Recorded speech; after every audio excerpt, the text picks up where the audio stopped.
अस्सलाम वालेकुम एवरीवन, कैसे हैं आप सब। आई होप कि आप सब ठीक होंगे, खुश होंगे और बहुत मज़े में होंगे। So welcome back to my channel. सबसे पहले तो मेरी प्यारी सी यूट्यूब फैमिली को a very happy and blessed new year. वैसे तो हम मुसलमानों का न्यू ईयर मुहर्रम में स्टार्ट हो चुका है अल्हम्दुलिल्लाह से, लेकिन जिस कैलेंडर को हम फॉलो करते हैं ग्रेगोरियन कैलेंडर, उसके मुताबिक 2024 स्टार्ट होने वाला है। और जब तक आपको ये वीडियो मिलेगी या आप तक पहुंचेगी तो अल्हम्दुलिल्लाह से 2024 स्टार्ट हो चुका होगा। तो मेरी दिली दुआ है कि अल्लाह ताला ये नया साल हम सब पर बहुत ही ज़्यादा मुबारक करे। अल्लाह ताला हमारे माल, हमारी औलाद और हमारे रिज़्क में, हमारी उम्र में बरकत अता फरमाए। अल्लाह ताला हमें सेहत तंदुरुस्ती वाली, सुकून इत्मीनान वाली, क़यामत तक लंबी ज़िंदगी अता फरमाए और आप सबकी और मेरी दिली ख्वाहिशात को अल्लाह ताला पूरा फरमाए। और सबसे बढ़कर अल्लाह ताला हमारे माँ बाप का साया हमारे सरों पर सलामत रखे। और जो हमारे फ़लस्तीन के बहन भाई हैं, मुसलमान हैं, अल्लाह ताला उनकी सख्तियों को दूर फरमाए और अल्लाह ताला उन पर अपना हाथ करम फरमाए और उनकी परेशानियों को अल्लाह ताला दूर फरमाए। आमीन सुम्मा आमीन। तो जनाब, जैसा कि आप वीडियो में देख सकते हैं कि मज़े मज़े का खाना है और आज हम आए हैं दावत पर अगेन, क्योंकि मैंने आपको बताया था कि विंटर वेकेशन स्टार्ट हो गई हैं और जब विंटर वेकेशन स्टार्ट होती है ना तो समझे कि दावतें भी स्टार्ट हो जाती हैं। तो आज हमारी खाला के घर दावत है और वहाँ पर हम आए हैं। उसके बाद हमने की थोड़ी सी शॉपिंग। तो ये देखें कितने प्यारे लहंगे हैं ना, कितना अच्छा लग रहा है, साड़ी भी बहुत प्यारी है। तो ये हमारा मेन बाज़ार है, जिस एरिया में हम रहते हैं वहाँ का ये बाज़ार है और हम मोस्टली जो हमारे इंडियन ड्रेसेस होते हैं ना वो यहीं से परचेज़ करते हैं। तो खाना खाने के बाद फिर हम शॉपिंग के लिए आए थे कि थोड़ी सी विंडो शॉपिंग करते हैं और यहाँ से स्टार्ट हो जाता है नेक्स्ट डे। तो जैसा कि नया साल स्टार्ट होने वाला है तो घर मुझे बहुत ज़्यादा गंदा लग रहा था, क्योंकि उर्वा के पेपर स्टार्ट थे और 3 वीक्स उसके पेपर रहे थे। तो फिर मैंने इन 3 वीक्स में कुछ भी घर के काम नहीं किए, ना मैंने डस्टिंग की और इतनी ज़्यादा मैंने क्लीनिंग भी नहीं की थी। फिर कुछ मेरे माइंड में ये भी था कि नया साल स्टार्ट होने वाला है तो फिर नए साल में ही ये सारे काम कर लूँगी। तो जैसा कि आप देख सकते हैं कि ये कितनी ज़्यादा डस्ट है और इतनी ज़्यादा डस्ट ना तभी होती है जब हम विंडो ओपन करते हैं, क्योंकि जब समर्स होते हैं ना तो समर्स में तो विंडो ओपन नहीं होती, तो इतनी ज़्यादा डस्टिंग की कभी भी ज़रूरत नहीं पड़ती।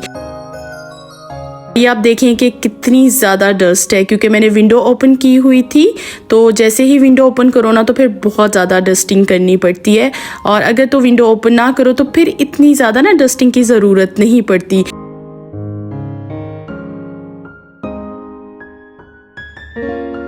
तो यहाँ पर हो रही है डस्टिंग और आज मैं आपके साथ शेयर करने जा रही हूँ कि अगर आपका फर्नीचर थोड़ा सा गंदा हो जाए और अगर आप चाहते हैं कि आपके फर्नीचर की शाइनिंग कभी भी ख़त्म ना हो तो आपने ये वाली वैक्स यूज़ करनी है। और ट्रस्ट मी कि आप मुझे दुआएं देंगे, क्योंकि ये वाली वैक्स बहुत ही अच्छी है और मैं अपने प्रीवियस व्लॉग्स में भी काफ़ी दफ़ा ये शेयर कर चुकी हूँ कि आप अपने फर्नीचर के लिए ये यूज़ करें। तो ये है वुड वैक्स और ये बहुत ही अच्छी है, ब्लैक कलर की है, क्योंकि मेरे फर्नीचर का कलर ब्लैक कलर का है। अगर आपका फर्नीचर वाइट शेड में है या गोल्डन शेड है, ट्रांसपेरेंट शेड है, तो आप उस शेड के मुताबिक भी वुड वैक्स यूज़ कर सकते हैं, क्योंकि हर शेड में ये मिल जाती है। लेकिन इन केस अगर आपको कोई भी शेड ना मिले और ब्लैक कलर का शेड मिले या ट्रांसपेरेंट मिले या वाइट शेड मिल जाए तो वो भी आप अप्लाई कर सकते हैं अपने फर्नीचर पर। तो आप देखिएगा कि फर्नीचर पर कितनी अच्छी शाइन आ जाएगी और ये मैक्सिमम 2 से 3 वीक्स तक लास्ट करेगी। 2 से 3 वीक्स तक आपका फर्नीचर इतनी अच्छी तरह से शाइन करेगा कि आपको ऐसा लगेगा कि आपने अपना फर्नीचर पॉलिश करवाया है। तो इसको अप्लाई करने का बहुत ही सिंपल वे है कि आप किसी भी क्लॉथ के साथ भी इसे क्लीन कर सकते हैं। लेकिन मेरे पास ना ये शू पॉलिश वाला स्पॉन्ज पड़ा हुआ है और इसके अंदर ना पॉलिश फिनिश हो गई है, तो फिर मैं इस पर अप्लाई कर लेती हूँ और इससे ना बहुत अच्छी तरह से क्लीन हो जाता है। अक्सर आपने मेरी वीडियोस में देखा होगा कि मेरा फर्नीचर बहुत ज़्यादा शाइन करता है, तो यही राज है कि मेरा फर्नीचर क्यों शाइन करता है और किस तरह मैं अपने फर्नीचर की शाइनिंग को मेंटेन रखती हूँ। अच्छा जी, उसके बाद मिरर क्लीन हो रहा है और इसके लिए तो बहुत ही सिंपल है कि ग्लास क्लीनर आप लें और उससे अच्छी तरह से ना अपना ग्लास क्लीन कर लें। उसके बाद जी ये है मोज़ेक टाइल्स और मैं इनको एज अ मैट यूज़ करती हूँ क्योंकि इससे मेरा टेबल काफ़ी हद तक सेफ रहता है। आपने डस्टिंग करते हुए देखा होगा कि मेरा टेबल कहीं से डैमेज है, कहीं पर स्क्रैचेस हैं थोड़े से, कहीं पर थोड़ा सा कलर फेड हो चुका है।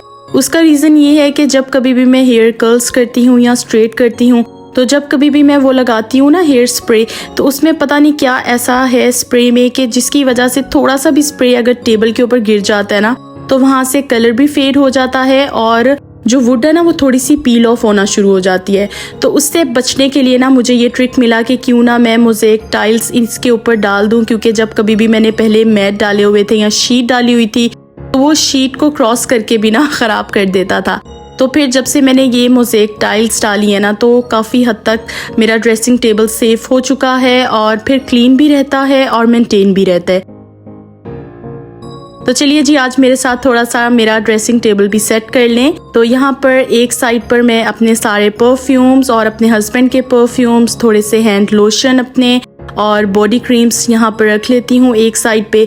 तो अक्सर मैंने लोगों को देखा है कि वो बहुत ही प्यारी सी ट्रेस होती हैं, उनके अंदर अपने वो परफ्यूम्स रखते हैं, अपने हैंड लोशंस रखते हैं, लेकिन अगर क्वांटिटी थोड़ी सी कम हो ना फिर अच्छा लगता है ट्रेज में, लेकिन अगर थोड़ी सी क्वांटिटी ज़्यादा होती है ना फिर वो बिल्कुल भी बैलेंस नहीं होते और अच्छे भी नहीं लगते और सेट भी नहीं होते। अच्छा जी, ये दूसरी साइड पर ना मैं जितनी भी फेस क्रीम्स हैं या लोशंस हैं और उर्वा के जो लोशंस होते हैं वो रख लेती हूँ और बस जी इसके अलावा और कुछ भी नहीं रखती। तो हैंड लोशंस और जो फेस क्रीम्स है ना इन दोनों को मैंने सेपरेट किया हुआ है, फिर ज़रा इजी भी हो जाता है और पता भी चल जाता है कि ये जगह इस चीज़ की है और ये जगह इस चीज़ की है। और ये है छोटी सी बास्केट जिसके अंदर मैं अपनी कॉम्स, अपने ब्रशेस, अपने कैचेस, हेयर पिन्स और स्कार्फ की पिन्स भी रख लेती हूँ कि जब कभी भी यूज़ करनी होती है ना यहाँ से फिर मैं ले लेती हूँ और सर्चिंग करने की ज़रूरत नहीं पड़ती। और वैसे भी ना ये बास्केट से थोड़ा सा एक अच्छा सा लुक आता है, नीट एंड क्लीन लगता है सब कुछ। तो ये देखें जी मेरा छोटा सा प्यारा सा ड्रेसिंग टेबल। आई होप कि आपको इसकी सेटिंग थोड़ी सी अच्छी लगी होगी।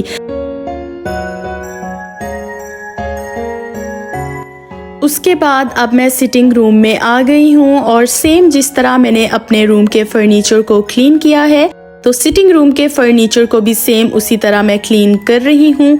वही वुड वैक्स मैं यूज़ कर रही हूँ जिससे मैंने अपना फर्नीचर क्लीन किया है। तो आप देख सकते हैं कि जैसे जैसे मैं वैक्स अप्लाई कर रही हूँ शाइन आती जा रही है फर्नीचर में। ये देखें थोड़ी सी शाइन आपको नज़र आ रही होगी और क्लियरली बिल्कुल पता चल रहा है कि कितनी शाइन आ रही है। उसके बाद जी ये सारे मैंने वाज अच्छी तरह से क्लीन कर लिए हैं और इनको फिर मैं सेट कर रही हूँ। तो वैसे आपने बहुत सी वीडियोस में ये देखा है, मेरे प्रीवियस व्लॉग्स में मैंने बहुत दफ़ा ये आपको दिखाया हुआ है अपना सिटिंग रूम भी और ये सारी डेकोरेशन भी। लेकिन जब न्यू सब्सक्राइबर्स ज्वाइन करते हैं ना तो फिर वो प्रीवियस वीडियोस नहीं देख पाते, जिसकी वजह से फिर न्यू वीडियोस जब अपलोड होती हैं तो उनको भी थोड़ी सी इन्फॉर्मेशन मिल जाती है। तो इस वजह से मैं ये शो कर रही हूँ। और डेकोरेटिव पीसेस या वास को क्लीन करने का सबसे अच्छा वे तो ये है कि आप कोई भी वेट क्लॉथ लें और उससे क्लीन कर लें।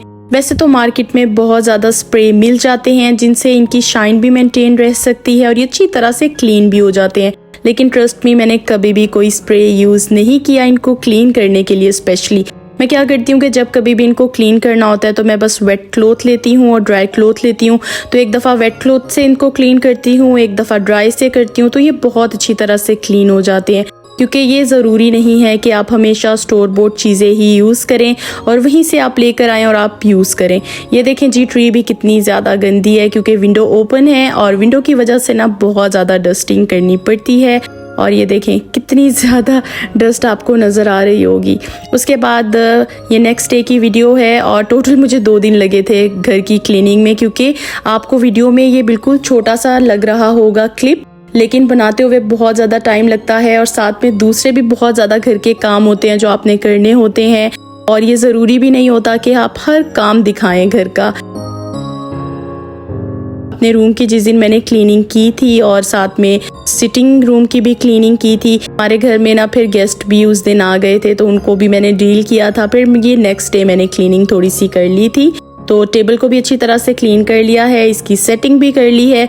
तो अल्हम्दुलिल्लाह से न्यू ईयर के लिए मेरा तो घर अच्छी तरह से क्लीन हो चुका है तो आप भी जल्दी जल्दी से उठें और घर की अच्छी तरह से क्लीनिंग करें, अपने घर को डस्ट फ्री रखें और अच्छी तरह से अपने घर को क्लीन कर लें ताकि कोई भी आपके घर में आए ना तो वो खुश हो जाए आपका घर देखकर।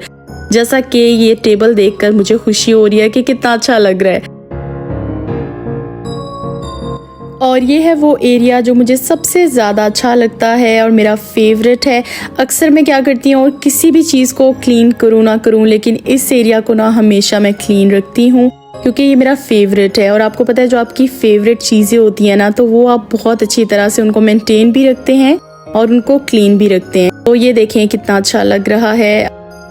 अक्सर जब कभी भी मैं क्लीनिंग कर लेती हूँ ना तो फिर मैं क्या करती हूँ कि बखूर जला लेती हूँ, लेकिन अब मम्मा यहाँ पर हैं तो मम्मा बिल्कुल भी जलाने नहीं देती। तो फिर मैं क्या करती हूँ कि कैंडल जला लेती हूँ तो काम मेरा चल जाता है। अच्छा, ये है मेरा प्यारा सा छोटा सा सिटिंग रूम जिसकी मैंने डस्टिंग आपको दिखाई है और ये क्लीन किया था तो मैंने सोचा ये भी आपको दिखा देती हूँ।